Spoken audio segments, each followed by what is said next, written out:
Reciba un cordial saludo a autoridades universitarias, invitados especiales, docentes, profesionales de la construcción, estudiantes y público en general. Continuamos con el día 101 del ciclo de conferencias El conocimiento no se detiene, doctor Roberto Aguiar Falconi. Evento organizado por el Departamento de Investigación Científica de la Universidad de las Fuerzas Armadas de ESPE en colaboración con el grupo de investigación CienciaLab. Como primer punto, tenemos palabras por parte del doctor Roberto Aguiar. Buenas noches. Agradezco mucho la conferencia que nos va a dar la futura máster Paola Serrano y quiero hacer hincapié de la importancia de estas conferencias, la importancia de conocer los trabajos que están hechos. Yo estoy viviendo una realidad, una triste realidad en una obra de Ambato,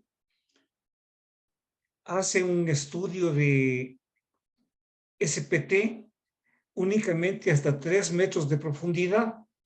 Luego el número de golpes N le pasan al BS con una fórmula de las tantas que hay. Y como hizo hasta 3 metros de profundidad, los valores de BS que saca son bien bajos. Y concluye en el trabajo, en la consultoría que hizo, concluye que se trata de un suelo muy malo, entre D y E, le pone así entre D y E.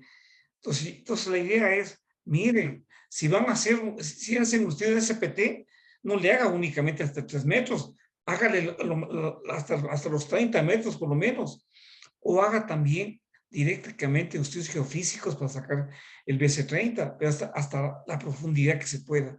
Y si es que no va a ser, si va a ser únicamente hasta 3 metros, mejor guíese en estos trabajos, guíese en la investigación que va a presentar en este momento la ingeniera Paola Serrano, donde usted todo lo que tiene que hacer es ubicarse dónde está el punto de interés y ahí está directamente el BC30, que es mucho más real que hacer un estudio insignificante y sacar resultados erróneos.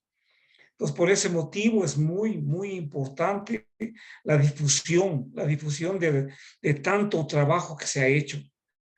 Bueno, con estas palabras agradezco a las personas que están asistiendo, pero más a los conferencistas y a nuestro anfitrión. Muchas gracias. Muchas gracias, doctor Aguiar. En realidad, damos la bienvenida a nuestra conferencista, la candidata máster, Paola Serrano. Muchas gracias de antemano por la preparación, por ayudarnos con esta conferencia el día de hoy. A continuación voy a leer un breve resumen de su hoja de vida. Respecto a sus estudios, cuarto nivel, Universidad de las Fuerzas Armadas, ESPE, Centro de Posgrados, Maestría en Investigación en Ingeniería Civil, mención Estructuras, actualmente egresada, próximamente titulada. Tercer nivel, Universidad Técnica de Ambato, en Ingeniería Civil. Tiene capacitaciones referente a especialización en análisis no lineal y diseño por desempeño sísmico de estructuras, que se encuentra en curso. Y sobre su experiencia laboral, año 2018, ingeniero consultor en LIP Asociados, miembro del equipo de trabajo en el reforzamiento del IES Ambato. Año 2019, consultoría para el gobierno autónomo descentralizado, Municipalidad de Ambato, en el proyecto Diseño Vial y Regeneración Urbana. Del año 2020 al año 2021, proyectos estructurales, residente de obra en el proyecto de mantenimiento y adecuación de una unidad educativa que cuenta con bachillerato internacional. Residente de obra en el proyecto Soterramiento Atocha Ficoa, parte 1. Residente de obra en el proyecto Readecuación del Consejo de la Judicatura, Ambato Pelileo Píllaro. Desde el año 2022 a la actualidad, técnico en el programa de aguas y cuencas del Honorable Gobierno Provincial de Tungurahua. Estimada ingeniera Paola Serrano, otorgamos la palabra para su conferencia. Muchas gracias, Brian, por la presentación. Buenas noches con todos los participantes. Aprovecho el momento para agradecer al doctor Roberto Aguiar por haberme permitido formar parte de este prestigioso programa de conferencias. Este tema he venido realizando conjuntamente con mi tutor, el doctor Aguiar, corresponde a la peligrosidad sísmica del área urbana y rural de la ciudad de Ambato.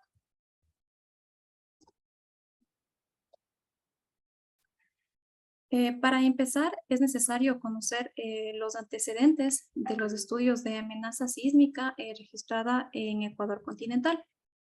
Entonces, sabemos que Ecuador está en la figura de la izquierda, podemos ver que Ecuador está localizado al noroccidente de Sudamérica. Entonces, vemos que este se encuentra en el cinturón de fuego del Océano del Pacífico. Por ende, podemos decir que está afectado por una alta intensidad sísmica. Esto es debido a la subducción de la placa oceánica de Nazca y la presencia de diferentes fallas activas. La peligrosidad sísmica del Ecuador se rige principalmente por dos tipos de fuentes, que son las fuentes de subducción, las interplaca y las intraplaca, y las fuentes corticales. Estos son sismos superficiales. Los sismos interplaca tienen una profundidad menor a los 40 kilómetros. Estos se generan por el roce de la placa de Nazca y la cual subduce bajo la placa sudamericana. Mientras que los sismos interplaca tienen una profundidad de 40 a 300 kilómetros. A estos pertenecen los sismos de falla normal. Podemos decir que estos tipos de sismos tienen una profundidad intermedia. Estos se encuentran localizados dentro de la placa oceánica de Nazca. Finalmente tenemos los sismos corticales, los cuales son unos sismos someros, los cuales se encuentran dentro de la placa sudamericana y tienen una profundidad menor a los 40 kilómetros.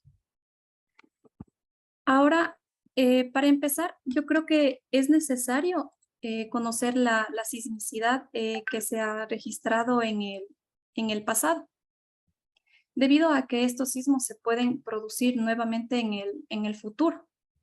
Entonces, aquí en la gráfica de la derecha podemos observar los últimos sismos que se han registrado en los últimos 120 años en la costa norte del Ecuador. Podemos ver que se registran 6 sismos cuya intensidad es mayor a 6. Podemos empezar con el sismo de mayor magnitud, que es el sismo registrado en 1906 con una magnitud de 8.8. El sismo de 1942 registra una magnitud de 7.8, el cual es similar a la que se registró últimamente en el año 2016. El sismo de 1958 y el sismo de 1979.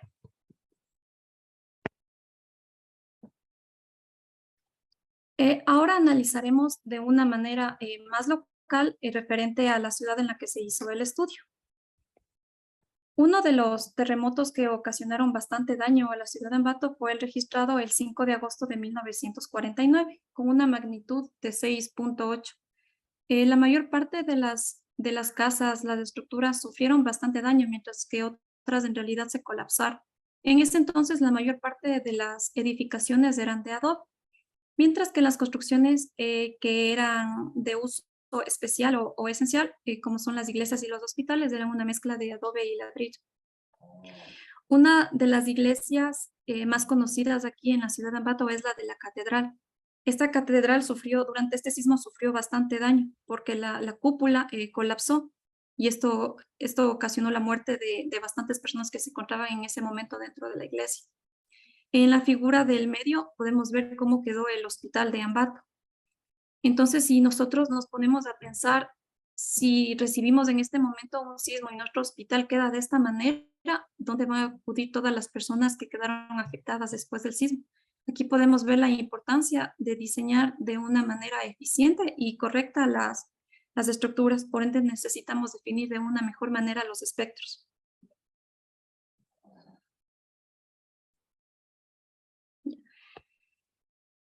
Ahora, para estimar la peligrosidad sísmica, en primer lugar, nosotros tenemos que determinar los factores que intervienen en el movimiento sísmico. Entonces, tenemos el factor temporal, el cual nos indica la frecuencia con la que se puede dar un terremoto de acuerdo a la fuente sísmica. De igual manera, tenemos el factor tamaño, el cual nos indica la cantidad de liberación de energía que va a ser dada en la fuente o falla sísmica. Tenemos el factor de distancia, fuente, emplazamiento. En este relaciona la probabilidad de que se produzca un terremoto en el rango de distancia que sea considerado. De igual manera, tenemos el factor de trayectoria, fuente y emplazamiento, el cual indica la atenuación del movimiento sísmico según la trayectoria que se consideró.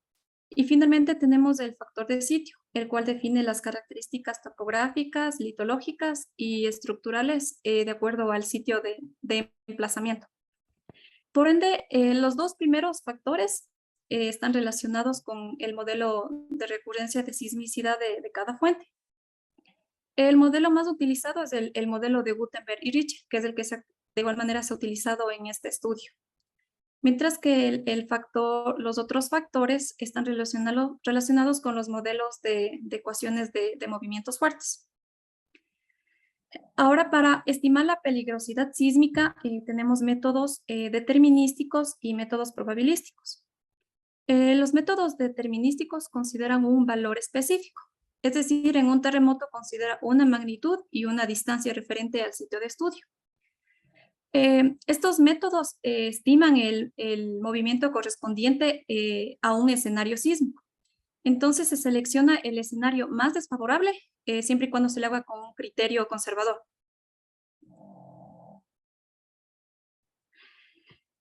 Ya, voy a presentar un breve resumen de lo que se hizo en el estudio del año 2018 en la zona urbana de Ambato.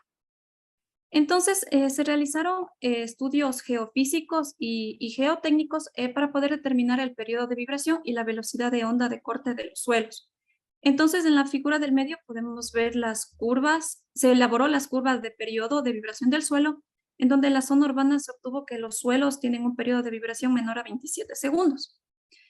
Y en la figura tercera vemos que la velocidad de onda de corte de la mayor parte de los suelos tenían una velocidad mayor a los 300 metros sobre segundos.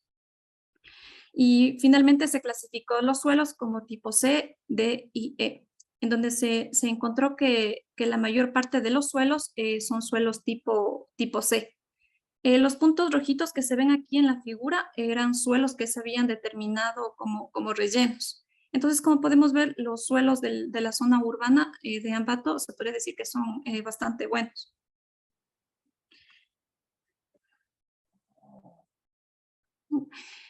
Para evaluar la peligrosidad sísmica por la metodología determinística, ya se presentó la clasificación de suelos que se obtuvo en la zona urbana. Ahora, para la zona rural, lo que se hizo es clasificar los suelos en tipo C y D. De color azul podemos ver los suelos de la zona urbana, mientras que para la zona rural se los consideró a todos los suelos como suelos tipo C. Y después se realizó el análisis considerando los suelos tipo D de la zona urbana y colocándoles a todos como suelos tipo D. Entonces se determinaron aspectos de control para cada perfil de suelo. Y se construyó, como podemos ver aquí en la primera figura, una malla de puntos. Estos puntos son equidistantes cada 500 metros.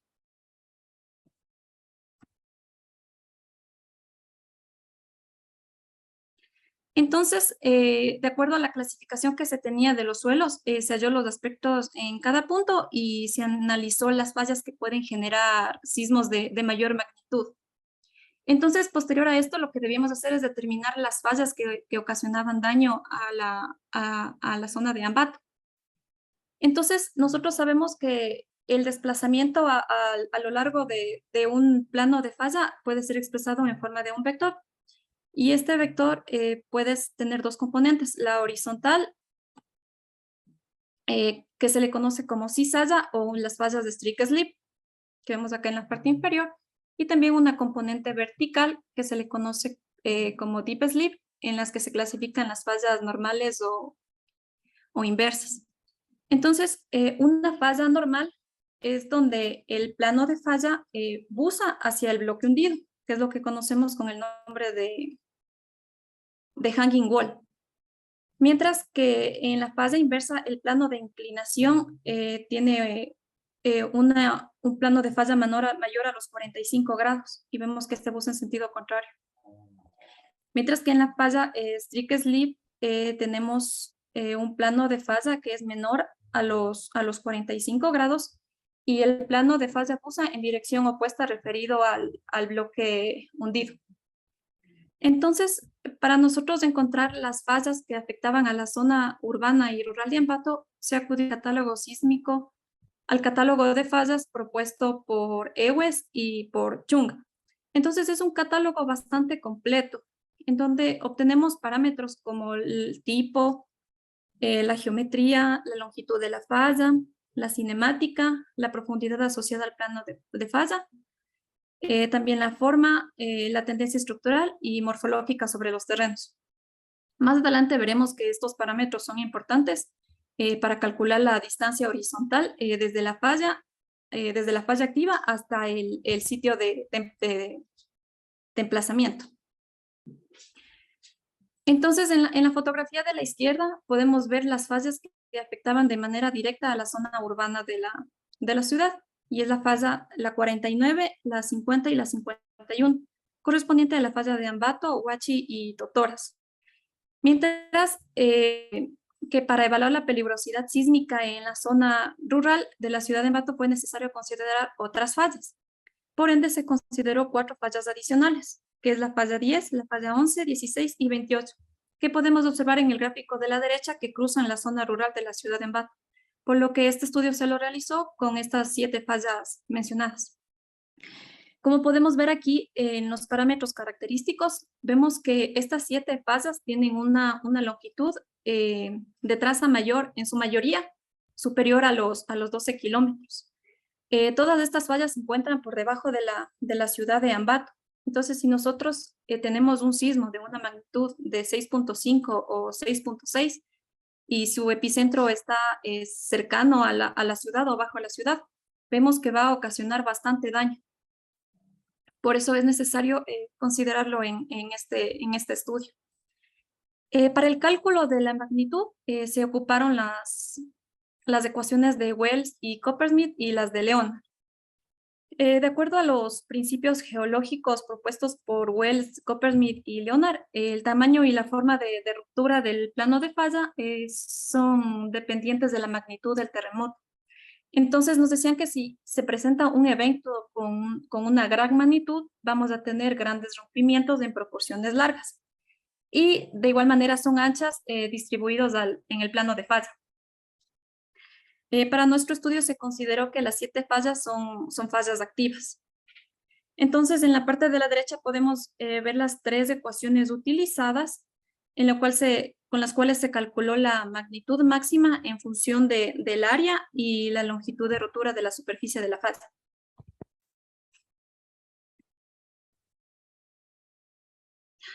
De igual manera, se calculó el periodo de recurrencia. Podemos definir al periodo de recurrencia como el tiempo que transcurre desde un sismo de una determinada magnitud y otro de una magnitud similar, ya sea en la misma zona fuente o falla geológica. En este momento se ha calculado mediante el modelo analítico del modelo del terremoto característico y el modelo de Gutenberg y Richter modificado. Aquí podemos ver los resultados que se obtuvo con el modelo del terremoto característico. En el modelo se considera que la falla únicamente se rompe con sismos de la misma magnitud, y estos ocurren en una periodicidad perfecta cada periodo de recurrencia. Entonces, aquí podemos ver que el periodo de recurrencia con mayor años fue el de la falla de Ambato, con 626.5. Mientras que para la falla 10 y la falla 11 y la falla 28 está alrededor de los 350 a los 400 años. En la parte inferior se mostró los resultados de forma gráfica. Mientras que para el modelo de Gutenberg y Richter, la tasa del momento sísmico que está siendo acumulado, este será liberado por magnitudes de diferente magnitud, se puede decir que varían desde una magnitud mínima, 4.5 se consideró en este entonces, a una magnitud máxima de 6.5. Entonces se obtuvo el periodo de recurrencia para las 7 fallas. Podemos ver aquí que para la falla de Ambato y la falla de Totoras, que tienen una magnitud de 6.5, tenemos un periodo de de recurrencia aproximado de unos 600 a 650 años, mientras que es menor para las fallas consideradas para la zona rural. Si nosotros consideramos el año de 1948 o 1953, cuando Ambato fue destruido de manera total, como el punto de partida y consideramos este periodo de recurrencia, podemos tener de una manera, digamos, aproximada cuándo podemos esperar un sismo con una magnitud similar. De igual manera, para poder elaborar los espectros de aceleración horizontal, fue necesario, en primer lugar, definir las ecuaciones de noción. Existe diversa bibliografía que se ha realizado al respecto, pero yo me basé en la bibliografía propuesta por Douglas, en la cual se tiene una recopilación de todas las ecuaciones de atenuación. Entonces, aquí tenemos una bibliografía bastante extensa, en donde se describía 165 modelos para PGA y 100 ecuaciones obtenidas a partir de aceleraciones de ordenadas espectrales. Entonces, para la selección de los espectros de aceleración horizontal, nos daban algunas consideraciones para tener en cuenta. El modelo debe obtenerse de un régimen tectónico característico, el conjunto de datos utilizados para determinar el modelo que se presente debe ser accesible para su uso. La base de datos debe ser suficiente, el rango de aplicabilidad del modelo debe ser lo suficientemente amplio como para no tener que realizar extrapolación. Entonces, aquí en la parte de la derecha tenemos los modelos que se utilizaron en el estudio del año 2018, que es el modelo de Campbell y Borsogna 2013, Chu-Young 2013 y el modelo de Abrahamson 2013. Mientras que en este estudio se utilizó los 3 modelos antes mencionados, adicionando el modelo de Sao 2016, Atkinson y Bohr 2008 y Akari Boomer 2014. Entonces, con esta información se procede a calcular los espectros para cada grupo de suelo. Entonces, tenemos en primer lugar para un suelo tipo C. Entonces, se obtuvieron los espectros para cada punto de la masa. Considero que en este ejemplo podemos ver para un sismo de magnitud 6.3 asociado a una falla de Huachi, se presenta una magnitud de máxima en las ordenadas espectrales de 1.40 que fue obtenido con el modelo de Sao. Tenemos unos valores similares con la falla de Ambato y en la parte de abajo podemos ver una relación que se obtuvo con el promedio del valor medio de las ecuaciones de los espectros del año 2018 y los espectros del año 2020, en donde en este estudio obtuvimos espectros ligeramente mayores. Se realizó de la misma manera para calcular los espectros falla de Totoras, para la falla 11, para la falla 16 y para la falla 28. Aquí de igual manera podemos ver los resultados que se obtuvo para la falla de Totoras, en donde aquí obtuvimos las mayores aceleraciones en las ordenadas espectrales, que era de 1.80 G. De igual manera se obtuvo con el modelo de Sao. Se realizó de misma manera para el suelo tipo D y tipo E. Si analizamos en el suelo tipo E, en cambio, obtuvimos los mayores resultados aplicando el modelo de Bohr y Atkinson 2008, en donde obtuvimos el mayor valor con la falla de Ambato, que se registraba alrededor de 1.40 a 1.50 G. De la misma manera se realizó para el resto de fallas. Para el suelo tipo E, se consideró para la zona urbana, ya que como se mencionó al principio, los suelos de Ambato son en su mayoría tipos C y D. Entonces, de igual manera, se obtuvo el promedio de los espectros y aquí se presenta de manera gráfica los resultados que se obtuvieron. De igual manera, los resultados en este estudio fueron mayores a los que se obtuvieron en el año 2018. Para finalizar, se halló un espectro envolvente, el cual llamamos que fue el promedio de todos los espectros asociados a la falla mencionada aquí en la parte inferior con todas las ecuaciones de movimientos fuertes.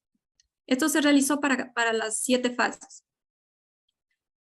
Con esta información se procedió a hacer una comparación con los espectros que reportan la norma ecuatoriana de la construcción. Aquí podemos ver que para un perfil de suelo tipo C existe una buena aproximación entre los grados con los espectros envolventes y lo que reporta la norma ecuatoriana de la construcción. Mientras que para un perfil tipo D, en realidad podríamos pensar en reducir la forma del espectro para la zona de periodos largos. Mientras que en el suelo tipo E sí se obtuvo una gran diferencia. Entonces aquí podemos más bien pensar en incrementar la meseta del espectro a 1.2G, que es lo que se obtuvo con el espectro envolvente.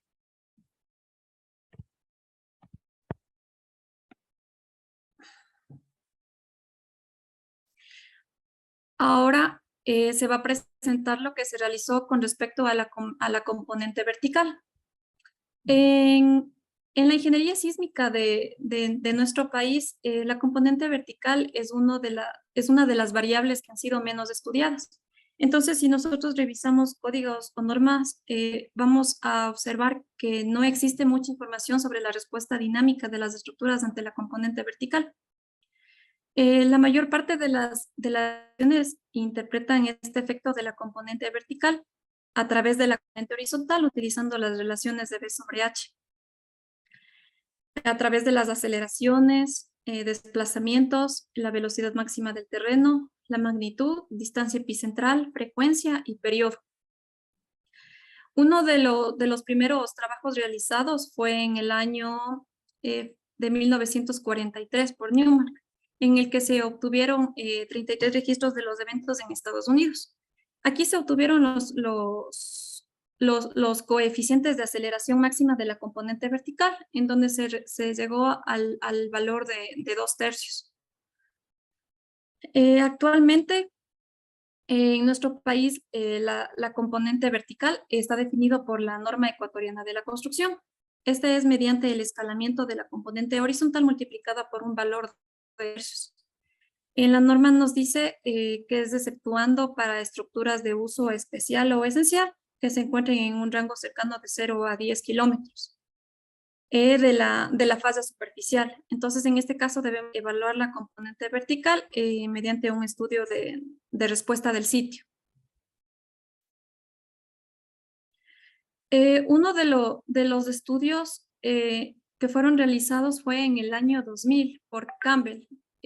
Aquí se obtuvieron alrededor de 2.800 valores de aceleración máxima del suelo.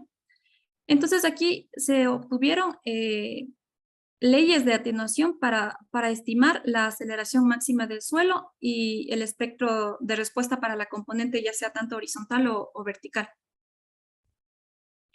Entonces, para este estudio trabajamos con el modelo Campbell y Borsonia 2016 y el modelo de Gullers 2017. Al igual que la metodología determinística para la componente vertical, se encontró los espectros elaborando una malla de puntos equidistante cada 500 metros en sus dos direcciones. En el caso de generarse un sismo de una magnitud de 6.5, perteneciente a la falla de Ambat, podemos ver la aceleración máxima tenemos con el modelo de Borsonia, que llega a una aceleración de 0.70 G. En la parte de la izquierda podemos ver los resultados que se hicieron para la zona urbana, mientras que en la parte de la derecha podemos ver los que se relacionan a la zona rural. Se puede ver que son menores los que se obtuvieron en la zona rural, ya que estas fallas no generan en sí espectros altos, ya que la componente vertical es importante en el campo cercano a la falla. Se obtuvo resultados similares con la falla de Huachi y de igual manera con la falla de Totoras. Podemos ver en la parte inferior la falla F10 con una magnitud de 6.1. Aquí se obtuvieron valores similares debido a que esta falla se encontraba en los límites de la zona urbana y la zona rural. Por ende, encontramos una aceleración de 0.40 máximo. Esto se realizó de igual manera para los dos tipos de suelos, C y D, para cada una de las fases correspondientes.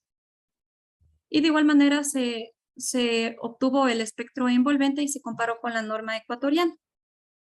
Aquí podemos ver que para un suelo tipo C, para la zona urbana tenemos bastante diferencia, en donde vemos que en periodos largos no se puede pensar en considerarlo de la manera que está, pero en la zona de periodos cortos podemos pensar en incrementar la meseta, porque en la norma ecuatoriana nos refleja un valor de 0.80, mientras que con el estudio que se realizó llegamos a 1.60, de manera similar con el suelo tipo D. Para la zona rural, tenemos algo similar, se puede decir, los resultados que obtuvimos. Más bien se podría pensar en disminuir un poco la meseta para la zona de periodos cortos a 0.60 G. De igual manera se obtuvo para los suelos tipo E. De igual manera aquí para la zona urbana sí obtuvo bastante diferencia, acá llegamos de cambio a 2.20 G, mientras que con la NEC únicamente nos refleja en 0.70. Mientras que para la zona rural, a nosotros nos refleja un valor de 0.80 y la NEC nos refleja un valor de 0.70. Entonces aquí más bien podríamos empezar a incrementar un poco la meseta en la zona de periodos cortos. Todo esto fue con respecto a la metodología determinística. Ahora vamos a evaluar la peligrosidad sísmica o amenaza sísmica a través de la metodología probabilística. A más de la incorporación de la incertidumbre, aquí incorporamos los conceptos de los árboles lógicos, que en este caso vamos a conocerles como modelos híbridos. Los resultados que obtenemos de esta metodología probabilística o amenaza son a través de las curvas de peligro, las curvas de peligro uniforme, los espectros de peligro uniforme o amenaza sísmica, los cuales nos reflejan en valores de aceleración máxima probable para diferentes periodos de retorno. A diferencia de la metodología determinística, las fallas geológicas son agrupadas en fuentes sísmicas. Los factores fundamentales para el cálculo de la peligrosidad sísmica son que las zonas fuentes pueden afectar al emplazamiento del estudio, las ecuaciones de movimientos fuertes y el efecto de sitio en el emplazamiento toma en cuenta la amplificación o no de las ondas sísmicas debido a los estratos del subsuelo y la topografía del lugar.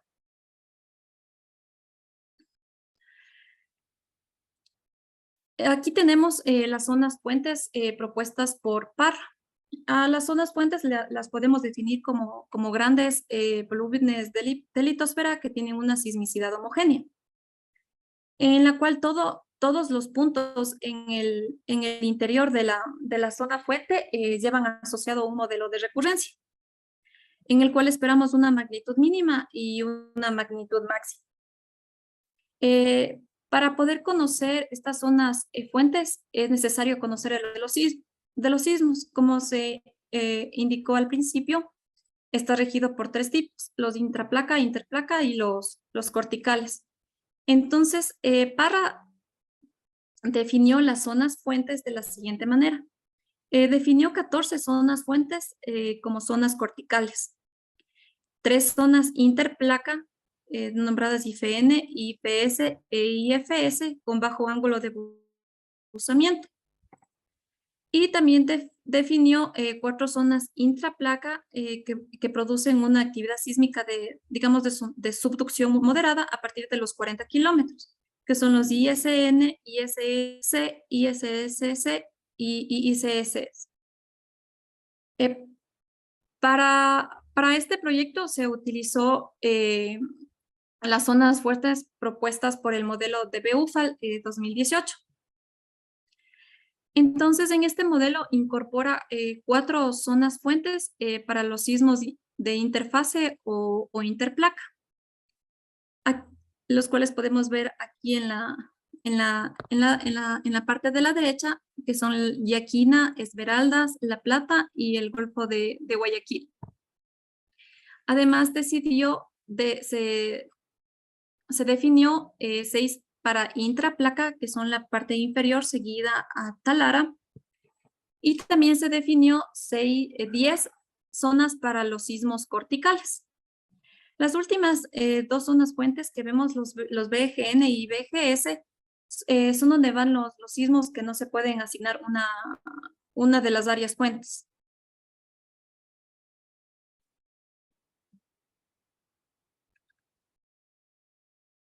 Entonces, para poder encontrar la amenaza sísmica se utilizó el programa de crisis, en la cual nosotros, si recordamos en la metodología determinística, nosotros estudiamos todos los puntos de la zona urbana y rural, mientras que en este punto únicamente se seleccionó uno de los puntos ubicados en la zona urbana.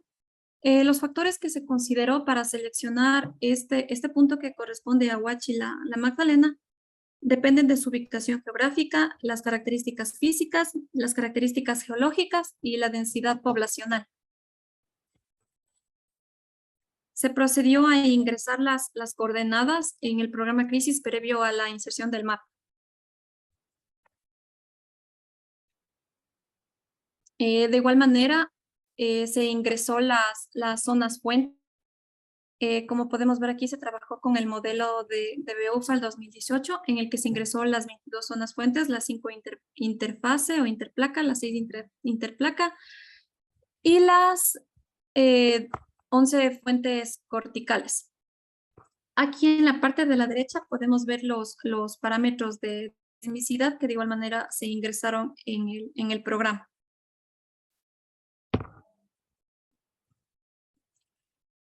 Se procedió con la selección de las ecuaciones de movimientos fuertes. Aquí podemos ver las ecuaciones con las que se trabajaron y se creó lo que denominamos los modelos híbridos.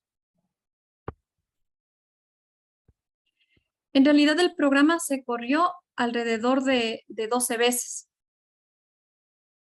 en el cual los resultados que nosotros obtuvimos fueron en términos de aceleración PGA, expresados en función de aceleración de gravedad. Entonces, aquí únicamente se presentó un resumen de los primeros 8 modelos híbridos, en donde los mayores valores obtuvimos con el modelo número 3. Lo que se procedió a hacer es asignar diversos pesos a las ecuaciones de movimientos fuertes y así se ingresó el modelo híbrido. Estos son los resultados obtenidos para un perfil de suelo tipo C, con una velocidad de onda de corte de 380 metros por segundo.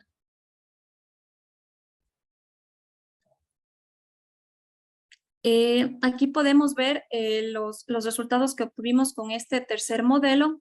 Aquí expresamos en función de un periodo de retorno de 100, 250, 500, 1000 y 2500 años. Es lo que nosotros calculamos para una probabilidad de excedencia del 10% en 50 años para un periodo de retorno de, en este caso, 475, 975 y 2475 años. En la parte de la derecha podemos ver el espectro de peligro uniforme que se obtuvo para este periodo de retorno de 475 años, donde se obtuvo los resultados en PGA, una intensidad de 0.45. Los resultados que nos arrojan este estudio probabilístico son en roca. Entonces es necesario nosotros llevarlos a sitio, por lo que necesitamos encontrar los factores de sitio y multiplicamos por estos factores de las ordenadas espectrales en roca. Al momento de nosotros multiplicar por estos factores de sitio que nos da la norma de NERF 2015, obtenemos que la aceleración en roca llega a los 0.4950 G y el factor de amplificación de 1.30 subía a 1.60. Al realizar el análisis para un suelo tipo D, de igual manera para un periodo de retorno de 475 años, encontramos de igual manera que la aceleración en roca correspondía a 0.45 G. Y al llevarlo a factores de sitio, llegamos a un factor de amplificación de 1.20. Finalmente, otro de los resultados que obtenemos en este programa Crisis son las curvas de peligro sísmico. En las curvas de peligro sísmico tenemos en las abscisas lo que corresponde a la aceleración espectral, mientras que en las ordenadas tenemos lo que corresponde a la probabilidad de excedencia. Estas curvas fueron obtenidas para 10 periodos. Para el periodo 0 de PGA, para 0,1, 0,15, 0,2, 0,5, 1, 1,5, 2, 3 y 4 segundos. En la primera gráfica que tenemos aquí en horizontal, podemos ver para un periodo de retorno de 475 años, para una probabilidad de excedencia del 10%. De igual manera, podemos ver para 975 y 2475 años. Si nosotros ingresamos a un periodo de retorno de 475 años y buscamos nuestra curva en PGA, nosotros encontramos una aceleración espectral de 0.45 G. Al nosotros ingresar únicamente con estos periodos, podemos proceder a armar nuestro espectro de peligro uniforme. Y en la parte de la derecha se presenta lo que corresponde a la desagregación sísmica. En esta parte lo que nosotros podemos ver es la contribución de los sismos que van a afectar a esta zona. Entonces podemos ver que están alrededor de 5.50 a 6.70 hacia una distancia del plano de ruptura que está alrededor de los 22 y 45 kilómetros. Finalmente se hizo una comparación de la metodología determinística con lo que se obtuvo del programa. Entonces se evaluó un punto, como vemos aquí la de Huachi y la Magdalena, y se obtuvo el espectro con respecto a la falla más cercana, que es esta, la falla 49, corresponde a la falla de Ambato. Entonces aquí con color azul podemos ver el espectro que se obtuvo, en donde llegábamos a una aceleración cercana a 1G. Mientras que con el programa Crisis llegábamos a una aceleración a 1.1. Los resultados nos parecieron bastante buenos, ya que al momento de nosotros evaluar de manera determinística, estamos evaluando su acción ante una fase. Mientras que al momento que evaluamos en el Crisis, estamos evaluando con respecto a una zona fuente. De igual manera, en el programa podemos encontrar datos con una incertidumbre más o inferior al espectro de peligro uniforme. Bueno, esto ha sido parte de lo que se ha venido desarrollando en mi proyecto de tesis. En la parte inferior pueden encontrar mi correo electrónico. Si de pronto necesitan una información adicional, yo estaré gustosa de poder ayudarles. Muchas gracias. Muchas gracias, estimada ingeniera Paola Serrano. Excelente presentación. Felicitaciones de antemano por el trabajo realizado. A continuación tendremos las preguntas por parte de los asistentes. Bueno, primero un comentario, muy buena charla, felicitaciones. Y la pregunta es, en las ecuaciones de movimiento fuerte, ¿cuáles fueron los parámetros o qué parámetros incidieron para asignar los pesos a cada método de cálculo?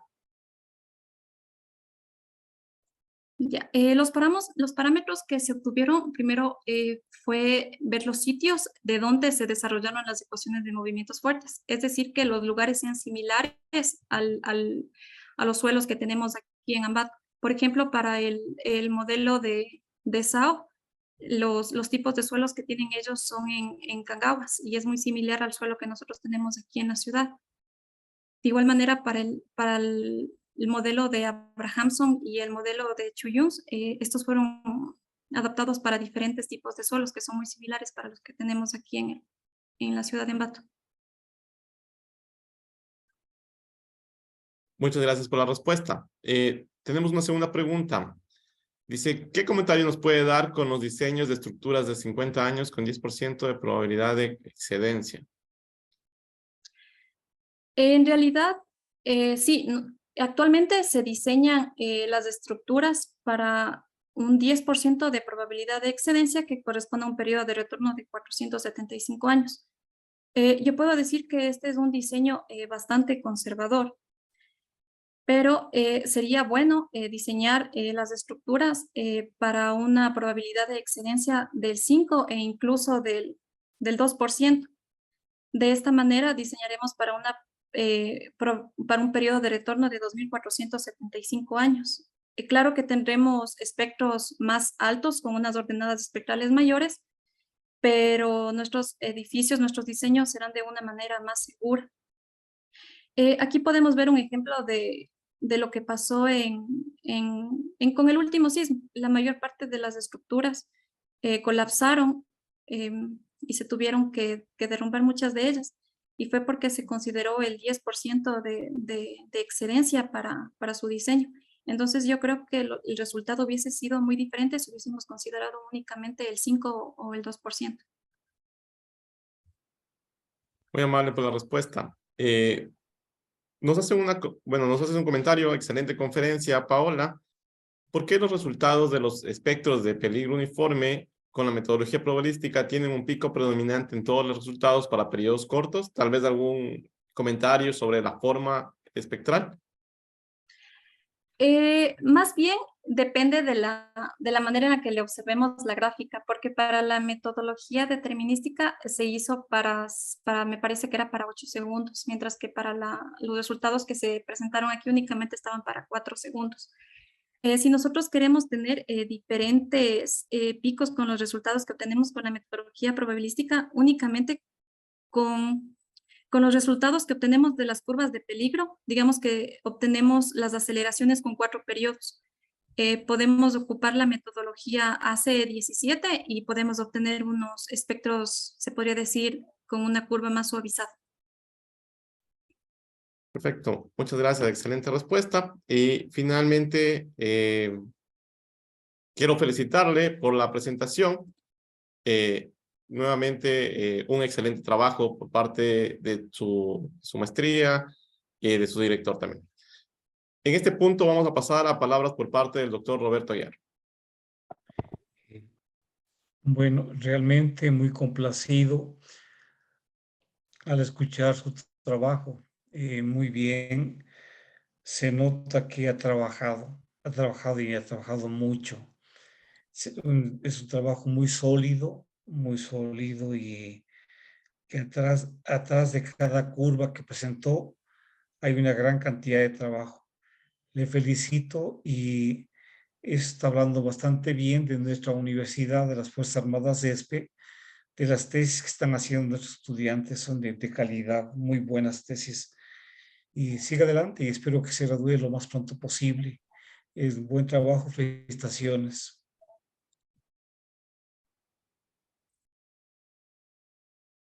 Me uno a las palabras por parte del doctor Roberto Aguiar y también quiero compartir con usted un certificado. Denme un segundo. Voy a compartir con ustedes un certificado en agradecimiento a la difusión del conocimiento y su valiosa participación como expositor en el ciclo de conferencias El conocimiento no se detiene, con el tema peligrosidad sísmica del área urbana y rural de la ciudad de Ambato. Realmente este tipo de trabajos nos ayudan a dar un paso más hacia la resiliencia como ciudad, como país y como región. Tal vez algún comentario final de su parte, Paola. Sí, bueno, reitero mis agradecimientos a doctor Aguiar. En realidad su tiempo es valioso y gracias por darme parte de su tiempo para poder desarrollar este tema de tesis. En realidad ha sido un trabajo largo que hemos venido desarrollando, pero el resultado va a ser valioso. Muchas gracias. Muchas gracias, estimada ingeniera Paola Serrano. Auguramos el mayor de los éxitos a lo largo de su carrera profesional como de su vida personal. Estamos seguros de que muy pronto estaremos festejando su graduación como grupo de investigación, como compañeros de la Universidad de las Fuerzas Armadas. Gracias. Gracias a todos por la asistencia, por acompañarnos todos los lunes a las 19 horas. Que tengan una buena noche. Hasta un próximo lunes. Pasen muy bien. Hasta luego.